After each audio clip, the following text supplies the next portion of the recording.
sëñ Pape àddina ku fi bëgg nooflaay wala bànneex demal nga gasi sa kàmb sa sëgee xam ne yow sa heure day jot na doo fi noppalu doo fi am lu la neex. gis nga sëñ Pape nit ki gën a màgg tey si àddina. ki nga xam ne bu génnee ndiiraan. mbumbaay topp ko. mas naa wéet si dundam ba mel ni néew si biir bàmmeelam. nit war nga jombale sa bopp nekk si benn biir kese. sëñ Pape ku amul fit. amul fulla.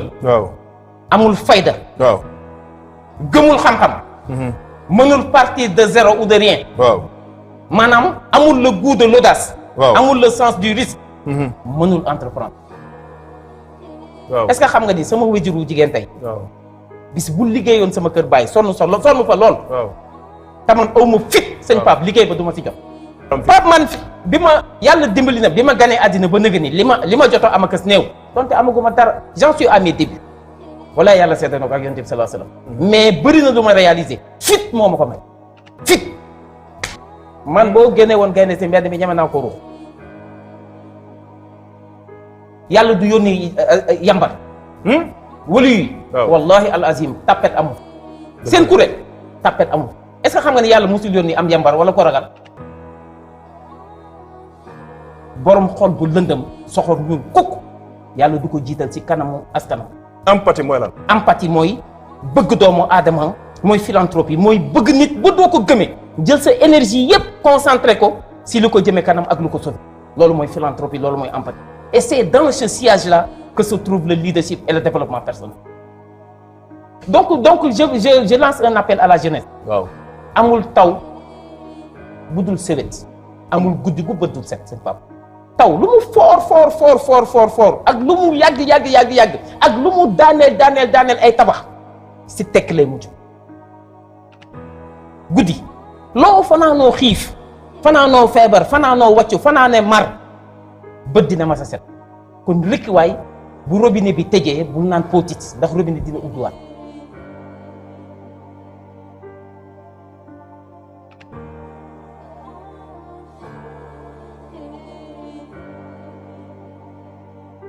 vidéo bi ngeen di seetaan ni disponible na ci plateforme de stream yëpp. man yàlla dafa dogal bi ma juddoo ba nëgë nii je mène une vie de souffrance. maa ngi siy sant yàlla bu baax. waaw bu ma nee la bi may soutenir sama thèse de doctorat. en France damaa tëb miir doo ko gëm. da nga tëb en 2011. yàlla mii sama borom te timma damaa tëb miir. mais nan nga def ak toutes ces difficultés yi nga traversé foofu. mais loolu c'est incha allah loolu ko doon dundee. xam nga que jeune bu jógee Sénégal dem France. gëm ni yàlla mën na lépp ba mu des toroxal jàmm. donc dans la vie il faut apprendre à souffrir parce que c'est dans la souffrance qu'on se carapace, c'est dans la souffrance qu'on se surpasse, c'est dans la souffrance qu'on dépasse ses limites. Alors que la vie, j'ai l'habitude de dire dans la vie que dans la vie, vivre c'est lutter, c'est faux. Moi, je n'ai jamais été d'accord. Vivre c'est lutter, qui quoi wax? C'est faux. Xam naa dafa naan café gu bari rek. Pourquoi c'est faux? C'est faux parce que une lutte peut être simple, Pape. Une lutte peut être simple, alors que la vie est loin d'être simple, Pape. Vivre c'est combattre. Dans un combat, tu donnes des coups, on te donne des coups. Alors si tu frappes moins vite et moins fort, on te met KO. La vie te met KO. Et quand la vie te met KO, il te sera extrêmement difficile de te relever. waaye su boobaa xoolal ñi la sopp yaakaar la nga bañ a tas seen yaakaar xool say noon yi socc ba seen bañ weex ñu fas yéene nga torox loolu moo lay may courage nga jug. man sama force moo doon gëm ni benn jour si sama nekk à l'université de Paris 8 fi ma dëkkoon si benn foyer damay nekk en méditation man j'aime méditer ma ni namm njaboot wéttali ko yàllaa ko gën ma ni yàlla xamloo ma ni namm njaboot wéttali ko yàlla moo ko gën ñeewantal njaboot dénk leen yàllaa ko gën yàkkamti wóolu yàllaa ko gën loolu méditation moo ma ko may. mais si laa gis ni ndekete àddina c'est pas une lutte c'est un combat. La vie c'est un combat ba nga xam te ne chaque jour quand tu te lèves et que tu sors victorieux ou vainqueur d'un combat un autre combat beaucoup plus terrible et coriace se présente devant toi fan la nit di noppaloo wax ma ko. Noppalu amul. Les grands hommes. Les grands hommes, oui. Les grands hommes se sont toujours reposés en changeant d'occupation. Sëñ Pape àddina ku fi bëgg nooflaay wala bànneex demal nga gasi sa kàmb sa sëgee xam ne yow sa heure day jot na doo fi noppalu doo fi am lu la neex mais comment faire pour entreprendre. waaw lan nga ma mën a jox ci loolu. très bien gis nga sëñ Pape. locomotive. waaw muy bopp saxaar. c'est-à-dire quand tu es comme tout le monde. waaw tu ne peux pas guider les gens. il va falloir que tu es. quand tu es comme tout le monde. maanaam boo melee ni ñëpp. boo melee ni ñëpp mënoo leen a yóbbu fenn wolof léegi ko sëñ Pape lu mu wax ku la sutul du la mën a may ker. kuy def li ñëpp di def yam fi ñëpp yam. yam fi ñëpp yam kuy def li ñëpp di def yam fi ñëpp yam. est-ce que xam nga ni bu ñëpp sonnee. waaw baisser les bras yow mi sonn ni ñoom. mais nga surpassé wu def un effort exceptionnel excédentaire yow yàlla daf lay yéege ci kaw gaay yi. foofu la àddina toll. koo koy leader bi. est-ce que xam nga ni le plus grand chantier actuellement dans le monde c'est soi-même. Soi-même. Soi-même. Maanaam investir sur soi-même. Investir sur soi-même. Être vigilant par rapport à soi-même. Avoir une culture du leadership et de l'entrepreneuriat. mais Cheikh Ablaye foofu avoir une hygiène de vie. mais foofu na Cheikh Ablaye. gis nga seen papa nit ki gën a màgg tey ci àddina. waaw ki nga xam ne bu génnee ndiiraan. waaw mbumbaay topp ko. mas naa wéet ci dundam ba mel ni néew ci biir bàmmeelam. Cheikh Ablaye waxaatal loolu. nga ni ki gën a influence ci àddina bi. ci àddina bi waaw. ponkal mi nga xam ni bu génnee nit ñi topp ko ndiiraan topp ko mbumbaay topp ko. billahi mas naa wéet ci dundam mas naa wéet dans sa traversée du désert ba mel ni néew ci biir bàmmeelam. mais waaw si solitude boobu. waaw ak traversée du désert boobu. c'est lay apprendre maintenant des dispositions exceptionnelles qui vont le singulariser. xam nga Sénégal lu ñu yàq. mooy dañuy jaawale waaja ak ka waaj bay bëgg a dem. dañuy jaawale. waaja ak ka waaj bay bëgg a dem. xam nga dans la vie. waaw les grands hommes se soucient d'éthique les petits se soucient d'étiquette. et c'est quoi la différence. léegi éthique ak étiquette du benn yow tey jii li nga ma gëne booy sangu doo ko summi. très clair. jikko la ñuy gëne nit. c'est-à-dire on ne peut pas être leader on ne peut pas être guide de sa génération si on n'est pas dans une dynamique d'empathie et de philanthropie. borom xol bu lëndëm soxor ñuul kukk yàlla du ko jiital ci kanamu askanam. empathie mooy lan. empathie mooy bëgg doomu aadama mooy philanthropie mooy bëgg nit ba doo ko gëmee jël sa énergie yépp concentré ko si lu ko jëmee kanam ak lu ko sauver loolu mooy philanthropie loolu mooy empathie et c'est dans ce sillage-là que se trouve le leadership et le développement personnel. c'est excellent. gis nga àddina bala ngay sàmm waaw da ngay sàmm ba pare bala ngay sàmm da ngay sàmm. da ngay sàmm ba pare maanaam tu ne peux pas être leader en étant le dernier de ta classe. Tu ne peux pas être leader en n'ayant pas une hygiène de vie. Tu ne peux pas être leader en ayant peur. La peur, elle déstabilise. Le stress, il paralyse. La peur déstabilise, le stress paralyse. En développement personnel, dans le vocabulaire du leadership et du développement personnel, vous ne trouvez pas ces deux mots-là. Peur. La peur et le stress. stress. moo tax dans la vie, le leader doit avoir plusieurs vies. nit war nga jombale sa bopp nekk ci benn biir kese. La personne, elle doit avoir une vie spirituelle et religieuse, une vie sportive, une vie professionnelle, une vie amicale et sociale, une vie professionnelle, une vie artistique, et etc. loolu nit ku ne war nga ko am. nit ku ne war nga ko am mais bu guddee ba ñëpp tëdd dans le silence assourdissant de la nuit, dans le silence inspirant de la nuit, su boobaa nag nga wéet ak sa borom. mais tubaab wax na ko sax. Il y a un adage français qui dit c'est pendant la nuit qu'on prend des vitamines. guddi xaaju guddi la ñuy jël ay vitamines dama lay jox benn exemple yow jógeel fii Thiès 9h ci suba ak sa oto yoreel 88 pap nga ni man Ndakaaru laa jëm 3h du matin na jot nga yor 205 ni Ndakaaru laa jëm nga chronomètre déggoo ma de. waaw. war taf taf ngay moom ah. donc pendant la nuit. waaw. Il y a pas d'embouteillage entre l'individu et son Seigneur.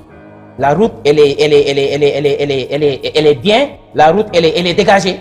Et facilement, la personne peut avoir l'agrément de son Seigneur. Dans mon stock, la chance que j'ai eue dans ma vie, moi, j'ai côtoyé de grands hommes. Alaaji Muniru Njegeen nee na nit boo déggee ñu ne àgg na ci yàlla te amul kóllëre nee na dañ ko koo jiñ du dëgg. nee na nit dina am kóllëre muy dëgg muy matal kóllëre gi di ci dox di ko tabax di sàmm digganteem ak doomu aadama yi. di xool naam ci kanamam mais du fàtte ginnaaw kooku ndekete àgg na ci yàlla te yëgul ne àgg na ci yàlla. le développement personnel. le développement personnel xam nga da nga ma poser question bu am solo. waaw. nee nga ma comment entreprendre. waaw. suñu pap ku amul fit. waaw. amul fulla. waaw.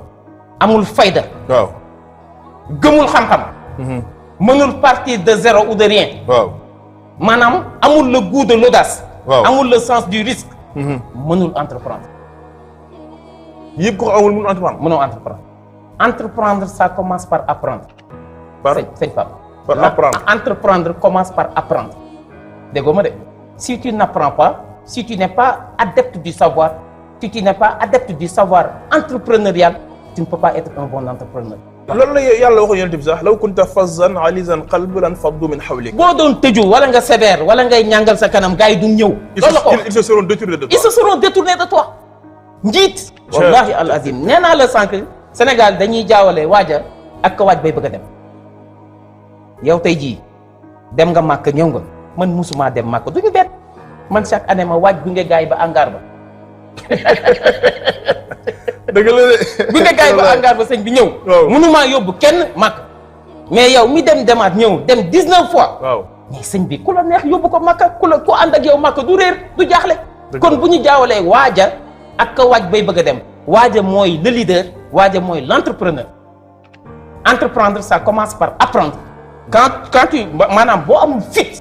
est-ce que xam nga ni sama wajuru jigéen tey. waaw bis bu liggéeyoon sama kër baay sonn fa lool. waaw te man aw ma fit. sëñ Pape liggéey ba du ma si jot. ah gars yi dañ naan seen ndey liggéey na ko seen ndey liggéey na. mais ça ne suffit pas. loolu dayul. kuddu gi tax nga jot si. mais mooy fit. Pape man bi ma yàlla dimbali na bi ma ganee àddina ba nëgë ni li ma jotoo am akas néew. donte amaguma dara j'en suis à mes débuts. wala yàlla seetlu na ko ak yonent bi sallallahu alayhi wasallam. mais bëri na lu ma réaliser fit moo ma ko may. fit man boo génnee woon gaynde si mbedd mi ñeme naa ko ruux. man fit moo lay may loolu. man Ablaye Dieye fit il faut nga am fit parce que Imam Ghazali def ni plus le but est noble et élevé nombreuses en sont les étapes et les obstacles difficiles. nee na nit ki kéem la nga bëgg. waaw na mu amee maanaa. te am solo te baax te rëy. jaar-jaar ya noonu lay bare jafe-jafe yi metti lool yàlla du yónni yambar. wala yi. wallahi al azim tapet amu seen kuréel tapet amu est-ce que xam nga ni yàlla musul yónni am yambar wala ko ragal. léegi nag xam-xam moo xew. waaw xam-xam moo xew sëñ Pape. te demain ça a commencé il faut des réseaux il faut appartenir à des réseaux utiles te on est en phase transitoire mu ngi mel ni nga jógee fii bëgg a dem fii il faut nga yéeg fii lañ toll maanaam il faut et le savoir et des réseaux da ngay am xam-xam ba noppi bokk ci ay kuréel yu am maanaa yu am fayda. maanaam fañ jëm ko amul xam-xam bokkoo. ku amul xam-xam wala xamuñu la bokk. ñaar yooyu. Dans la société dans laquelle nous évoluons aujourd'hui en ce 21e siècle celui qui n'a pas le savoir celui qui n'a pas des réseaux qui n'appartient pas à des réseaux utiles mais xamuñu la doo compter tu es un sous-homme un sous-individu sa maam El Hadj Ahmad Baro Ndiéguène bi mu jógee Saloum ñëw Thiès dani damay wuti loo xam ni su ma si nee niig sama loxo addina dina defaru yomal xiyaam dina defaru ñu ni ko loolu lan la Ndiéguène mu ni mooy xam-xam. damay wuti loo xam ni damay gàddaay dafa gàddaay. waaw dans des conditions extrêmement difficiles. ni maa ngi dem. bàyyi ndey bàyyi nguur bàyyi bàyyi mbokk bàyyi alal bàyyi suuf bàyyi nguur daal di jaar fi mu jaar ba ni mu accès Tëngéej def fa 20 ans mais destination finale la mooy Kër Mamélage ñu ni ko looy wuti mu ni nit da ngay xam li ngay dundee damay gàddaay wuti loo xam ni bu ma si tegee sama loxo addina dina defaru yomal xiyaam dina defaru ñu ni ko loolu la lan Ndiéguène Mamas mu ni mooy xam-xam. gis nga sëñ Pape. waaw bâtiment bii ñu nekk nii bu piliers yi dëgërul woon poto yi. ak fondation bi est-ce que dina fi mën a nekk. loolu mooy xam-xam moo téye àddina. donc je lance un appel à la jeunesse. waaw amul taw bu dul sewet amul guddi gu bët dul set sëñ Pape. taw lu mu fort ak lu mu yàgg ak lu mu daaneel ay tabax si tekk lay mujj guddi.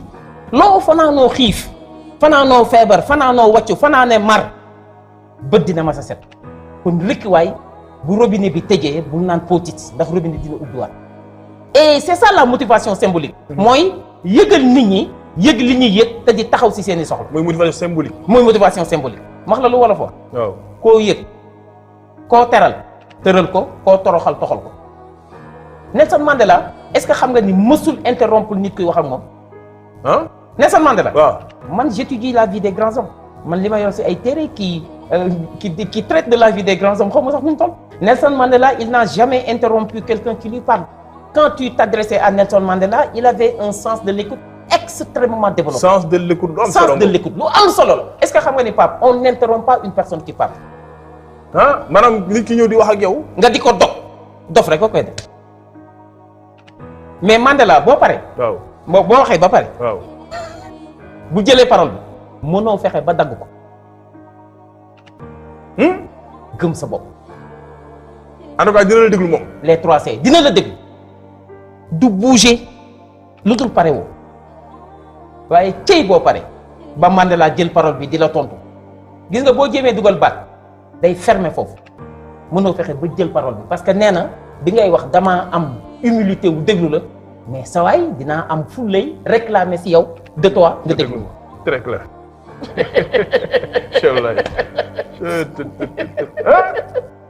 man nee naa leen stress feebaru tubaab la man du may stressé. man stress man du may stressé man. waaw non non docteur na def ba réussir loolu. mais méditation. méditation. méditation. bonne heure nga koy def. il faut apprendre la nuit il faut apprendre le temps de s'écouter. nan la ñuy defee méditation. nan la ñuy defee méditation da ngay fay sa téléphone portable yor njàpp toog si ruq ni bu ma fa kenn fekk bu dee guddi kenn du la fa sañ a fekk nga toog posé wu sa bopp ñetti question yi may kan. may kan. may kan.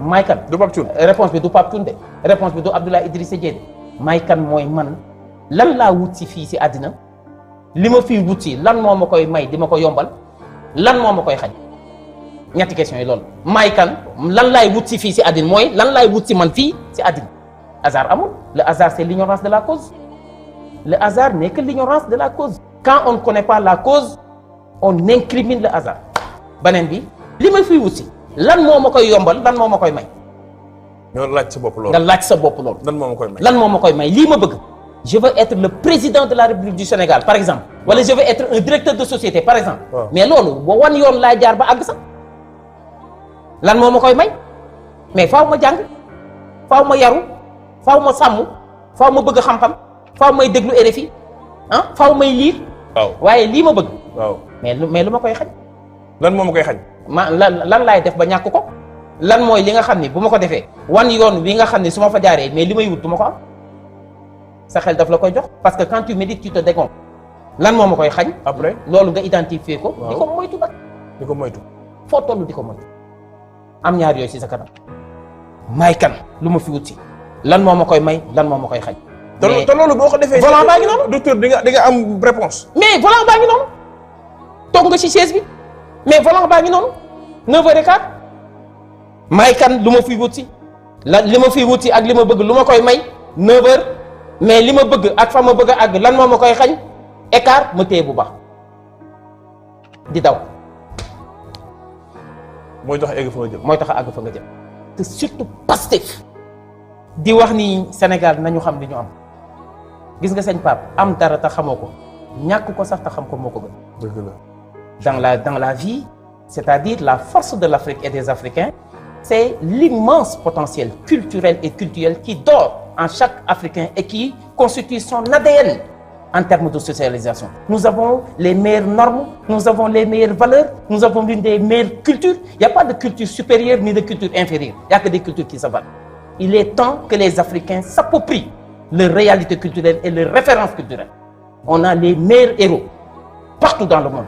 Suñu Serigne Touba mii suñu maam El Hadj Malick mii Tafsir Ahmad Baro Ndiéguène mii maam Limamou Laye sëñ Amady Ndak Seck kan moo leen am. kenn amu leen mais est-ce que ñu ngi bénéficier wu si seen héritage comme ni ñu si war a bénéficier wu la réponse est négative je suis désolé.